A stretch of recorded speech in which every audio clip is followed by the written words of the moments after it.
আসসালামু আলাইকুম। আজকে অনেক হেলদি একটা রেসিপি করে দেখাবো। রেসিপির নাম পেঁপে দিয়ে ডাল রান্না। রেসিপিটা ভীষণ মজার হয়। আমি বাসায় সবসময় পেঁপে দিয়েই ডাল রান্না করে থাকি। বড়দের পাশাপাশি বাচ্চারাও বেশ পছন্দ করে। ডাল খাওয়া হয়, একই সাথে সবজিও খাওয়া হয়। চলুন দেখিয়ে দিই আমি যেভাবে বাসায় পেঁপে দিয়ে ডাল রান্না করি। ভীষণ মজার ও স্বাস্থ্যকর এই রেসিপিটির জন্য প্রথমে এখানে আমি মসুরের ডাল ভিজিয়ে রেখেছি। 1 কাপ বা 200 গ্রাম ডাল ভালোভাবে পানি পাল্টে ধুয়ে নিয়েছি। এরপর পানিতে 15 মিনিট ভিজিয়ে রেখেছি। 15 মিনিট ভিজিয়ে রাখলে ডাল নরম হয়ে আসবে আর রান্নার সময় দ্রুত সেদ্ধ হবে। এরপর নিয়েছি কাঁচা পেঁপে। খোসা ফেলে পেঁপেগুলো আমি এভাবেই টুকরা করে নিয়েছি। একটু বড় করে টুকরা করতে হবে, কারণ রান্নার সময় গলে পিসগুলো কিছুটা ছোট হয়ে যাবে। এখন রান্না শুরু করব। প্রথমে হাঁড়িতে দিচ্ছি 15 মিনিট ভিজিয়ে রাখা মসুরের ডাল। এরপর দিচ্ছি হাফ চা চামচ হলুদ গুঁড়া, দিচ্ছি 1 চা চামচ লবণ, এরপর দিচ্ছি কিছু রসুন কুচি, দিচ্ছি কিছু পেঁয়াজ কুচি, এরপর দিচ্ছি পানি। যেহেতু আমি পাতলা করে ডাল রান্না করব, সেহেতু 1 লিটারের মতো পানি দিব। আপনারা ডাল ঘন করতে চাইলে 800 ml পানি দিবেন। পানি দিয়ে চুলা হাই হিটে জ্বালিয়ে দিব। হালকা নেড়ে দিচ্ছি। আমি কিন্তু এখনও পেঁপে দেইনি, পরে দিব। এখন ঢেকে সব কিছু ফুটে ওঠা বা বলক আসা পর্যন্ত অপেক্ষা করব। 5-6 মিনিট রান্না করলে পানি ফুটতে শুরু করবে।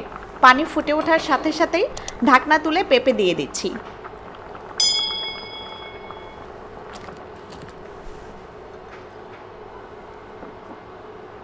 সাথে দিচ্ছি 4টা কাঁচামরিচ। গরম পানিতে পেঁপে দিতে হয়, ঠান্ডা পানিতে পেঁপে না দেওয়াই ভালো। হালকা নেড়ে ঢেকে দিয়ে সব কিছু সেদ্ধ করে নিব।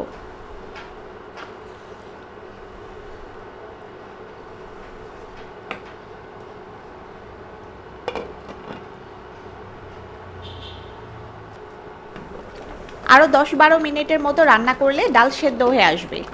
এখন একটা ডাল ঘুটনির সাহায্যে ডালগুলো গলিয়ে নেব।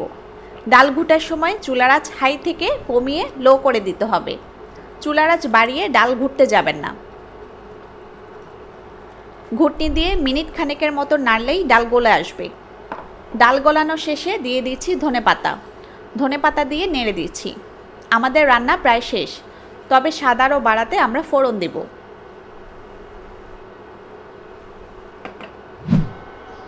ফোড়নের জন্য চুলায় আরেকটা প্যান বসিয়ে দিয়েছি।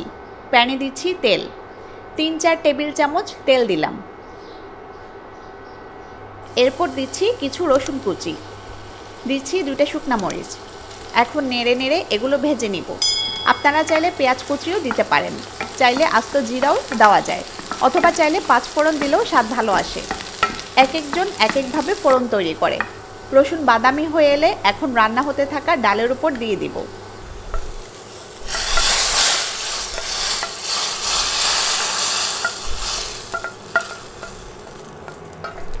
ফোড়ন দিয়ে একটু নেড়েচেড়ে নিলেই আমাদের ভীষণ মজার পেঁপে দিয়ে ডাল রান্না শেষ।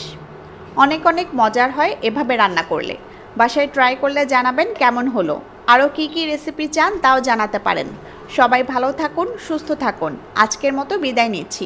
আল্লাহ হাফেজ।